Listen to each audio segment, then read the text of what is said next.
Of all the blood-sucking insect pests which plague mankind, the mosquito is among the most pernicious. Mosquitoes are divided into two great tribes: the anophelines, some of which transmit malaria, assume this position in biting, and the culicines, which may spread yellow fever, dengue, and filariasis, bite in this position. The mosquito body is divided into three parts: the head, thorax, and abdomen. The thorax bears 3 pairs of legs and a single pair of wings. The head bears the eyes, the feelers or antennae, the palpi, and the beak. The abdomen bears no special structures except the reproductive organs. In the female, the antennae are fringed with short hairs rising from the edge of each segment, while in the male, the antennae are conspicuously tufted with large whorls of hair. The prominent antennae are the chief distinguishing features of the male. A mosquito bites primarily to obtain food. As the female settles down to a blood meal, her beak appears to bend at the middle. Actually, the beak consists of a jointed protective sheath that bends, while a thin lancet enclosed within this sheath pierces the skin.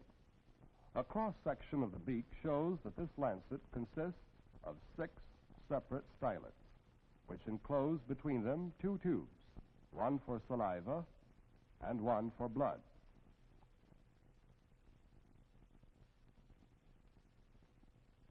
A small amount of the insect's saliva is injected into the wound to prevent clotting of the blood, which is then sucked up as food. The abdomen swells perceptibly as the blood meal progresses.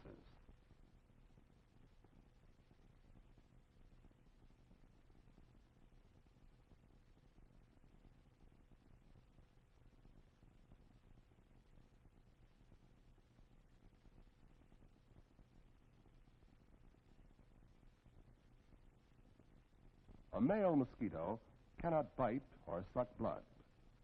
A newly emerged male may try blood suction without success. The beak of the male is not constructed to pierce human or animal skin. Male mosquitoes feed exclusively on vegetable juices, the nectar of flowers, the juice of fruits.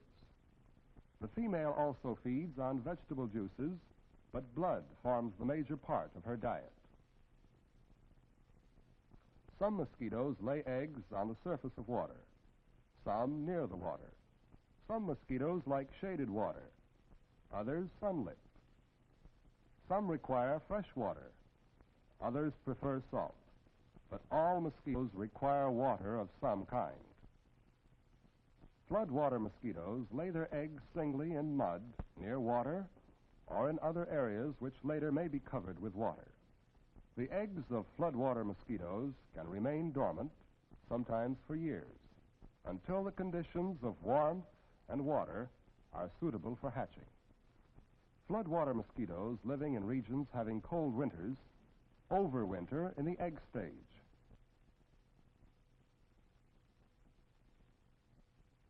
A section of frozen mud taken from a swamp where floodwater mosquitoes are known to breed in summer, when immersed in water at room temperature, will cause mosquito larvae to appear a few days later.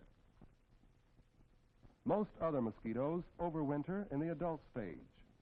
Such hibernating adults can be found in hollow trees, in culverts, under houses, porches, or in cellars. These mosquitoes lay eggs fitted with 2 floats on the surface of the water, or in large, buoyant masses called egg boats.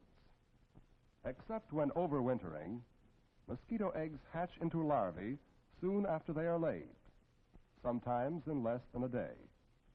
The mosquito larva, after hatching, is usually whitish or gray in color. Floating at the surface of the water, it inhales air through its breathing tube. It soon molts, shedding the original larval skin, emerging somewhat larger into the second instar, or period of larval development.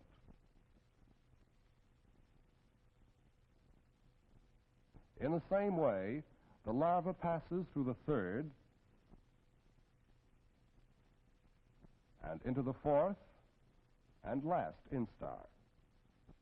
The larva has no legs or other organs of locomotion and moves by a series of jerks or wiggles.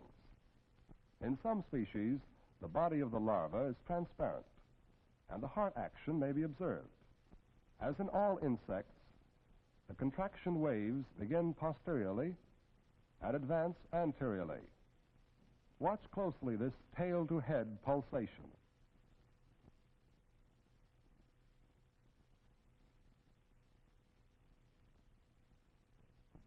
The head and thoracic segments of the larva are enlarged, sometimes twice as broad as the abdominal segments. The abdomen is divided into 9 segments, the first 7 of which resemble each other closely and differ little in species. On the 9th segment are the anal gills, on the 8th segment, tube through which the larva breathes.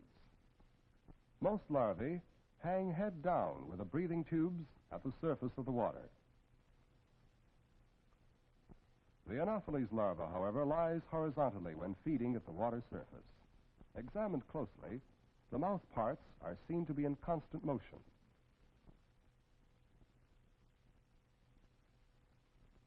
The Anopheles larva, which can turn its head 180 degrees to facilitate feeding, sets up currents at the water surface with its mouth brushes to bring within range the floating particles on which it feeds.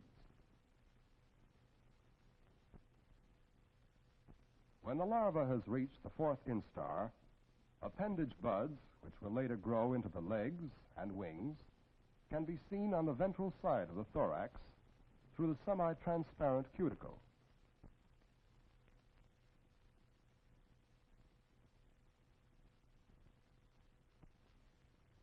In the 2nd instar, these appendage buds, while already differentiated, are not yet well enough developed to be visible at this point of growth.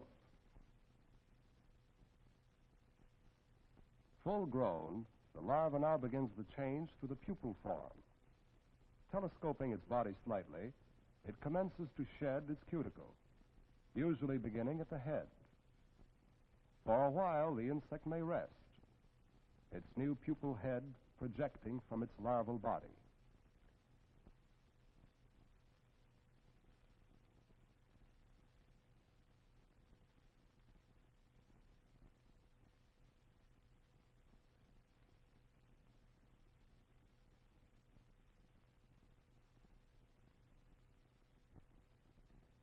Finally, with a few convulsive jerks, the larval cuticle, complete with breathing tube, is cast off, and the mosquito assumes a new guise, that of a pupa. In this stage, no food is taken, although the body remains in water. The pupa has its head and thorax hunched into one mass, with no obvious organs except 2 black spots, which will later become eyes, and 2 horn-shaped appendages at the top of the thorax, which serve as breathing tubes. The abdomen terminates in 2 swimming paddles, which propel the pupa through the water. As the pupa grows older, the wing pads become recognizable. Folded up against the wing pads are the cases of the long, jointed legs of the adult. The pupal stage is short-lived, lasting usually only 1 to 4 days in warm weather. When the adult is fully developed within the pupal case, the pupa is less active. It tends to straighten out and takes on a shining, glittering appearance. Suddenly, the skin bursts along the middle of the back.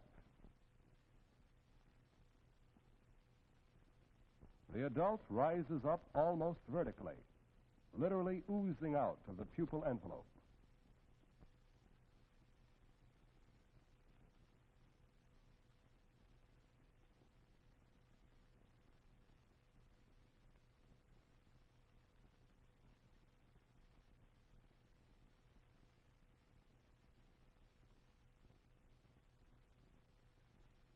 The wings are first freed.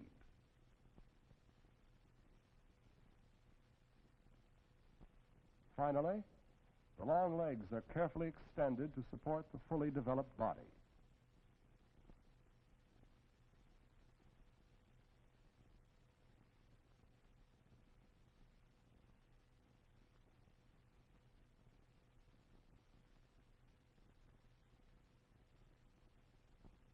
In a few minutes, the drying process is complete. The insect is now ready to fly. With this final transformation, there has evolved the familiar adult mosquito. The mosquito is an excellent example of an insect undergoing complete metamorphosis. The egg, the larva, the pupa, and the adult.